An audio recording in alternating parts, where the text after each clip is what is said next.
বরিশাল ভোলা মহাসড়কের পাশে জঙ্গলের ভেতর থেকে পলিথিনে মোড়ানো হাত পা বাঁধা অবস্থায় এক গৃহবধূকে জীবিত উদ্ধার করেছে পুলিশ। ৩ মাসের অন্তঃসত্ত্বা ওই নারীর নাম মারিয়া আক্তার।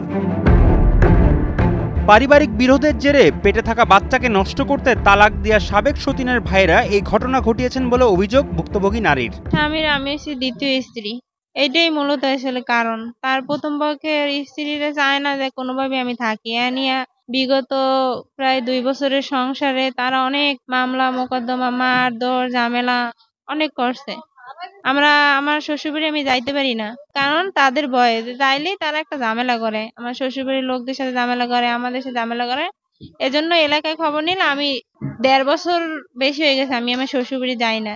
যাও, ওখানে ঝামেলা, যাওয়ার দরকার নাই, এক জায়গায় যাই ঝামেলা। আমি আমার স্বামীর সাথে বলাতে থাকি।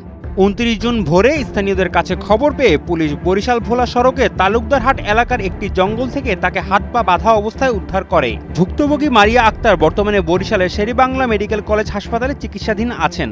তখন বাসতে নামার পরে আমি দেখছি যে আমার ওই যে আগের ওয়াইফের ভাই শাশুড়ি নাকি ওনাকে নিয়েছে, বুঝছো, ধরছে আর কি। তো ওর সাথে আর লোকজন ছিল, তারা নাকি বলে মুখ আটকে এবার নিয়ে ফেলাই দিয়েছে।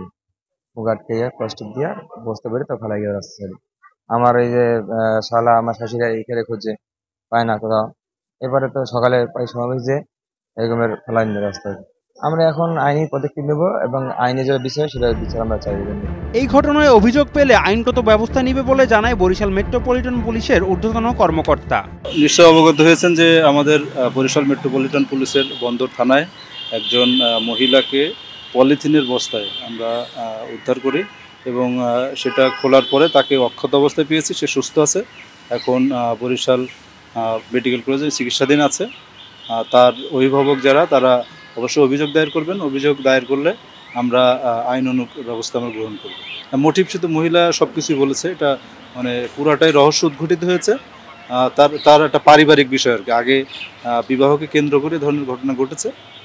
তার নিকটাত্মীয় বা হাজব্যান্ড বা তার বাবা মা পরিবারকে অভিযোগ দিলে আমরা তদন্ত সাপেক্ষে আসামিদের বিরুদ্ধে আমরা কঠোর আইনানুগ ব্যবস্থা নেব। এমন নির্মম ঘটনায় তীব্র নিন্দা ও প্রতিবাদ জানিয়ে এই ঘটনার সুষ্ঠু বিচার নিশ্চিতের দাবি জানিয়েছেন স্থানীয় জনগণ ও ভুক্তভোগীর পরিবার। বরিশাল থেকে জিয়াউল করিম মনিরের পাঠানো তথ্যচিত্রের ডেস্ক রিপোর্ট, শাহেদ আলম ফাহিম, কালের কণ্ঠ।